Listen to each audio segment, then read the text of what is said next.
Welcome to the Oddball In podcast, a podcast made for neurodivergence by neurodivergent. Hi, my name is Brittany, and I am your host for this week's episode.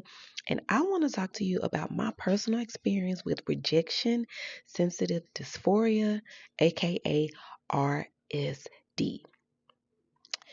Now, for me, RSD feels like extreme embarrassment mixed with hyper judgment. It's it's like standing in a room full of people completely naked.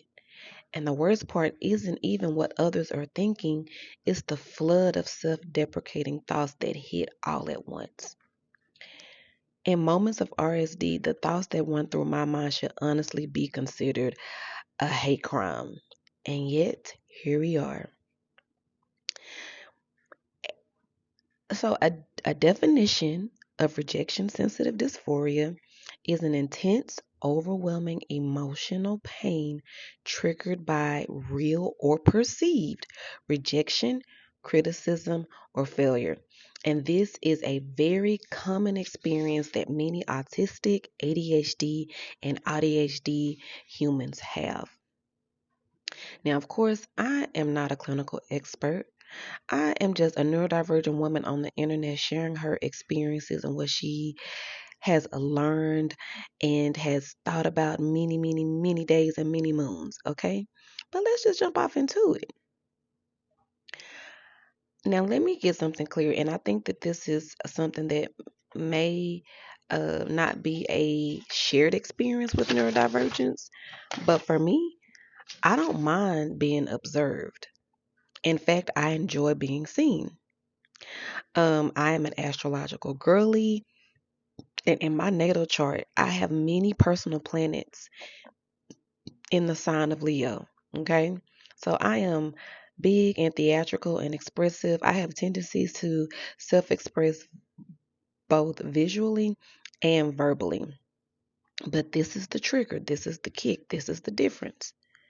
When the observation, in my opinion, shifts into perceived judgment, criticism, or disdain, this is where the RSD kicks in for me. Because for me, admiration feels safe. Being seen feels safe. Another human being curious about me feels safe. But criticism, judgment, that instantly sets my nervous system off. The second that I think that someone is looking at me critically instead of in appreciation, I am instantly unhinged. Now, again, for me, this RSD thing can be complex because I think it can fall into two buckets for me personally. I do believe that there are times where it's part paranoia and the threat is perceived, right? And then there are times where I know that it is genuinely my nervous system letting me know that something is just not right, okay? And like for instance, this is how it typically goes for me in a social environment, and I think there are many neurodivergents listening to this is going to relate to this. So, like in a social environment, my nervous system is constantly scanning. I naturally read micro shifts in energy, micro shifts in people's expression, and by default, my body acts as an antenna, picking up signals from everywhere in my environment.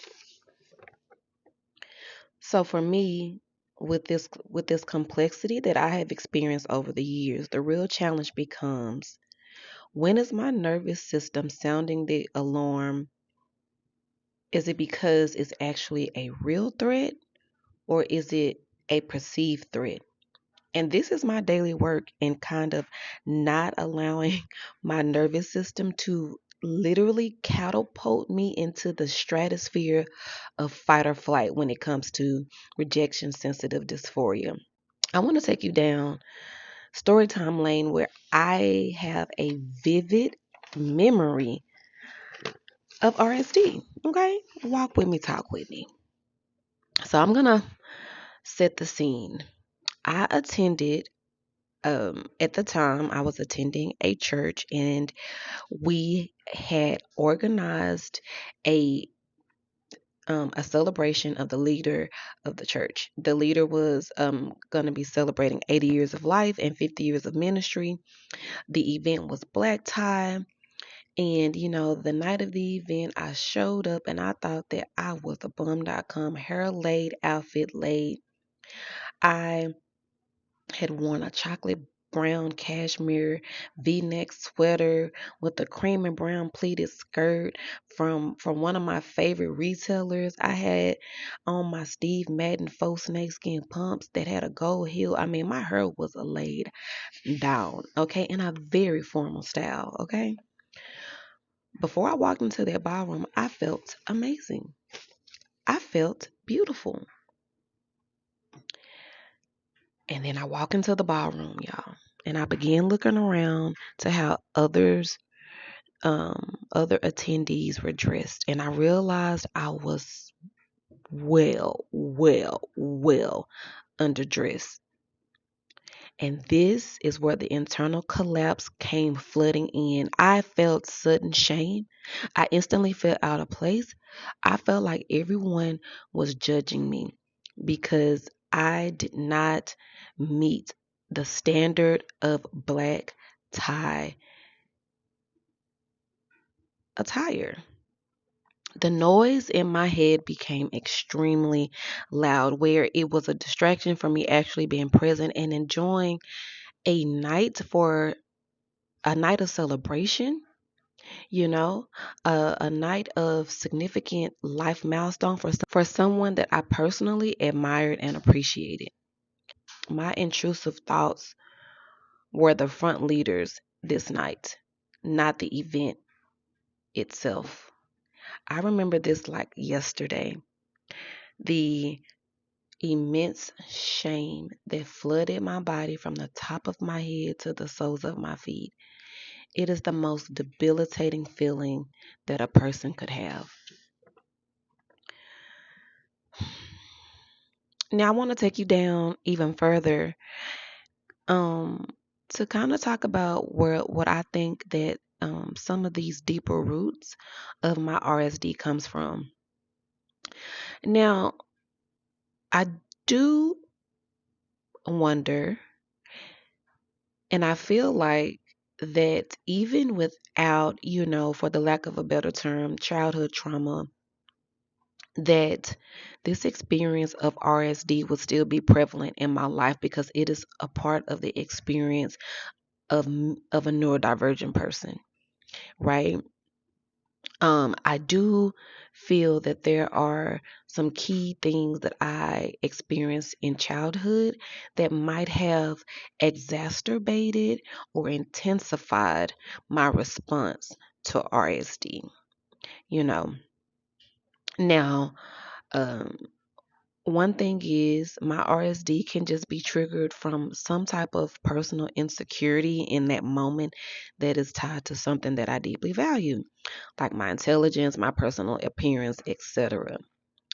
But some of these things that I feel like do have a childhood genesis, if you will, is I grew up in a very conservative church environment. And my body and how it appeared in spaces and places was always watched. It was always monitored very closely in order to always assess compliance with the very strict rules of women's appearances in this particular church, right?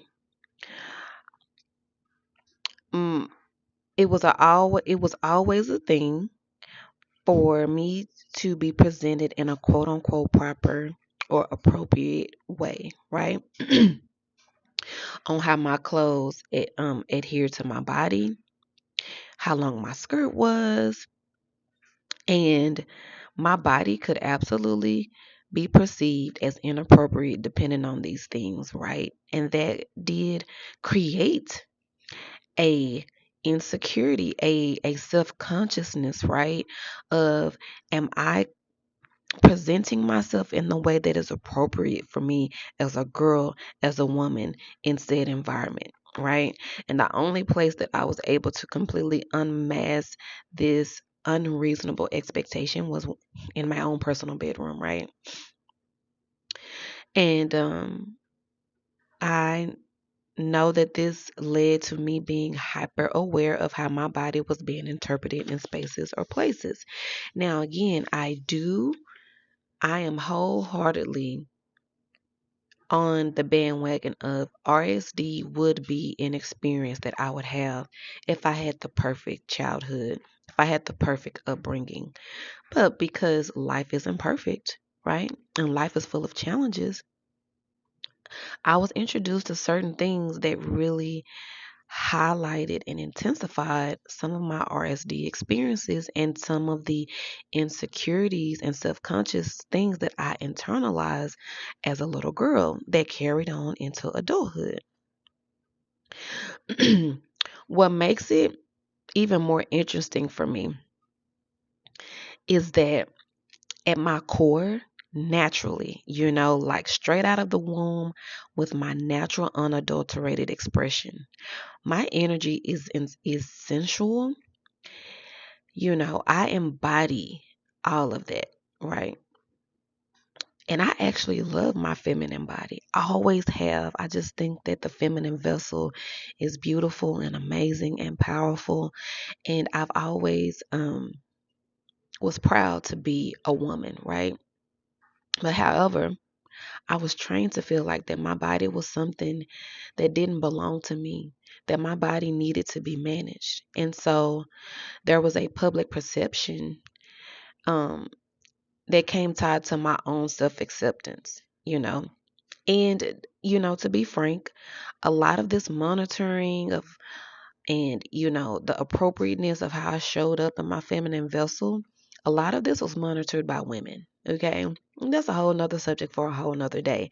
But this is just like the nuance and uniqueness that some childhood experiences have really intensified my RSD experiences at times, right? And so I think that with my natural tendencies, to be sensual and very, appreciative of my feminine body, there was an internal conflict that was created with my expressiveness, with me, not being shy from the stage or being center stage, with my very expressive energy. Some of the conditioning taught me that being seen can lead to judgment, that it could lead to not being accepted. So my nervous system has asked for so many years, am I safe to exist in my body right now? And this is how RSD has shown up for me in many instances. So fast forward to now, as a woman in her mid 30s who has always been neurodivergent. What I am learning now is I ask myself these questions. Is this uncomfortable feeling that I am experiencing right now in this moment? Is it that I am actually being judged? You know? Or is this just this old conditioning bubbling up? And I think that that is a very important question to ask myself because neurodivergence out here who's listening, I know you can relate to this, but the feeling of RSD can be absolutely debilitating. It can cause you to freeze in the moment. It can cause you to go off into the darkest of spaces in your mind with shame and guilt and blame, right? Some of the most self deprecating, hateful thoughts that you can absolutely imagine. And we don't like to be in that space, right? Because it takes a minute to to pull yourself out of that space, to pull yourself off of their proverbial cliff, okay? So I think for me in this stage of my life, it is important for me, to parent myself in that moment and to ask myself, is this a valid feeling? Is it related to what you're experiencing right now with this particular person and is in this particular situation, or is this being triggered by something, by an old pattern that you've experienced before? And that has been very helpful for me. I also tell myself, at times my sensitivity to energy is accurate. You're spot on, and I need you to follow this instinctual, yellow or red flag that you are sensing right now. So, in short, with these two scenarios, this is my daily work and me learning to know the difference. If I had to give my past self advice on how to navigate moments of RSD, I would tell her the following. And actually, these are things that I do use in the moment when I am in that debilitating grip of an RSD moment, okay? And I hope you can take something from what I'm getting ready to say, the spirit of what I'm sharing in these next couple of moments, okay? Number one, girl, this is me talking to my younger RSD grip self, okay? The average person is really not that intelligent, okay? And that showing up in your imperfection is okay because everybody is not perfect, okay? And everybody has moments of this. Hold your head high. Hold your head high in any room and know that you are more than capable. You're not inappropriate and you're not out of place. You're human, okay? Another thing to remind yourself of, girls, that the average person doesn't even think, let alone thinking about you, you know? Relax and give yourself permission to just be present and to be human and to be you. And also know this, some people may stare just a second longer or really notice you in the room because people are naturally curious. Aren't you curious? And they might find something about you interesting or intriguing. And isn't that a lovely thing? So keep this in mind when you find someone that's staring at you for a second longer in a room. I also need you to remember this. Most people, accept this one fact if you don't accept any others, most people are self-consumed. And really, most of their energy is spent on what they have going on in their own world, not yours, okay? So just understand that yes, they may think about you for a second or a moment, but for the most part, I know what it feels like in this moment that everybody is thinking crazy thoughts about you and all of the attention has now shifted to you in this room, that is only a short-lived thing, if not imaginary, and that's okay. This is how you feel in this moment, but most people are concerned about themselves, okay? And listen, girl, sometimes, people do be hating for real, for real. That is not imaginary or made up. It is actually real life. Baby, we're going to give these haters something to remember. We're going to give these haters something to think about. You know how? We're going to show up in this space and place as bright, as brilliant as we possibly can. Because understand that we are here to live life out loud. Understand? Okay, that's the end of my list with that. And so, in closing, always remember that being neurodivergent, being autistic, having ADHD, or being ADHD, it it never, it was never, and it will never mean that we're other, but it's always meant that we are human. Until next time, you all take care.